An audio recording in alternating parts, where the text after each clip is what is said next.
Centre for Pain Research at the University of Bath is focused on understanding why, for many people, chronic pain can become a disabling and distressing condition.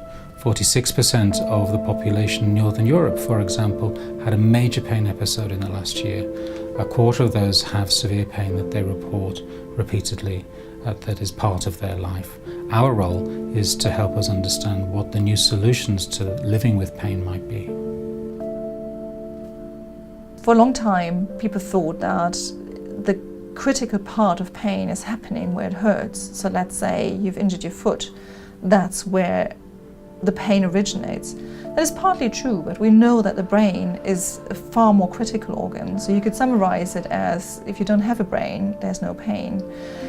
Pain is by definition subjective. So your pain is not my pain. Even if we suffer the same injury, for instance, we might experience it totally differently.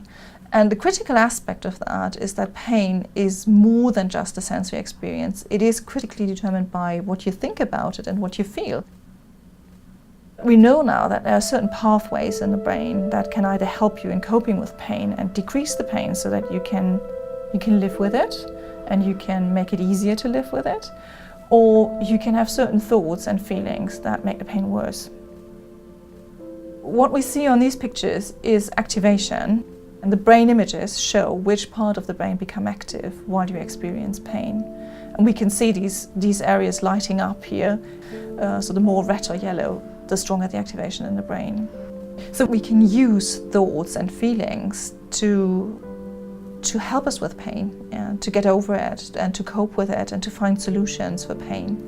What are the resources we have in the brain that help us to cope with pain? And there are certain pathways in the brain that are absolutely dedicated to dampening down the pain.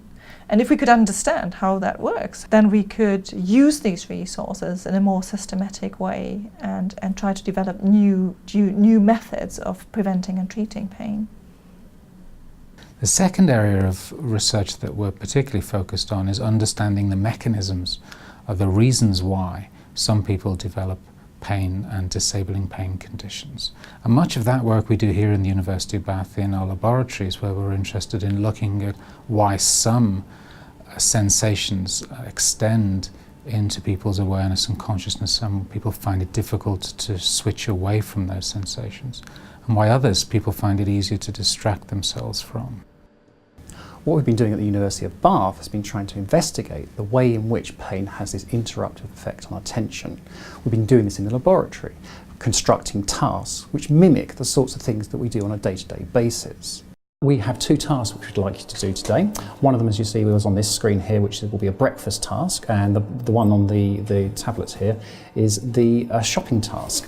At the same time, what we'd like to also do is get you to do the task, but whilst in a little bit of pain. We have a thermode which will attach to the arm, and that will gradually heat up. Does that sound okay? That sounds absolutely brilliant. fine. So if you'd like to start to touch the top. One of the limitations of this approach, however, is that it's disconnected from the real world. The challenge we currently have is to try and develop tasks which better reflect what we do in everyday lives, such as making breakfast, such as going shopping, remembering things on a shopping list, and looking at the way in which pain may have an effect on these sorts of activities. Our third area of pain research is our EPSRC funded research on the use of communication technology and pervasive technology to deliver healthcare messages to people in their home. We need to bring the treatments out of the hospitals and into people's homes.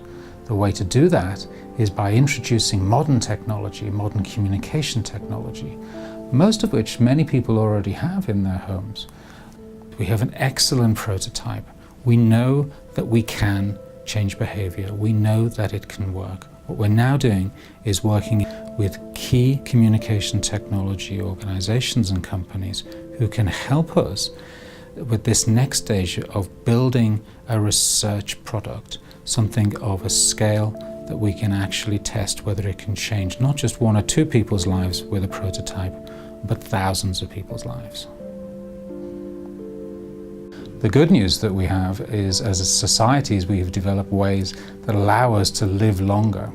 The bad news, unfortunately, is that we're going to live longer with multiple diseases, many of which the primary symptom of which is pain.